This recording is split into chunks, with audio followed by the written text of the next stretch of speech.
I've been asked a lot about automatic transmission filters. Welcome to Mercie J Auto Care, where compassion and craftsmanship come together. I'm Rick Smith, Master Certified Technician.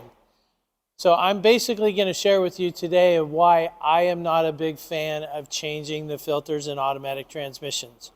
First of all, there's a number of particularly front-wheel drive transmissions that you don't even have access to it anyway.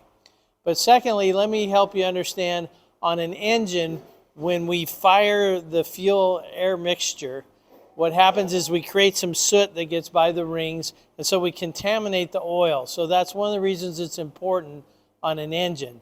But in a transmission, the filter really acts more like a screen. And so a couple of things. One is, multiple times I've seen leaks occur because the transmission pans are a little bit flimsy on some of the transmissions, and so you can create a leak. Secondly, if you have buildup in the filter, it's because you have some other problem in the transmission that's plugging the filter. It does not produce soot like an engine does. So in my opinion, we're better off doing a transmission fluid exchange where we pump fluid out and pump it in, and we don't disturb the gasket, and we don't need to change the filter. I hope this has been informational to you, and until next time, safe travels and blessings to you.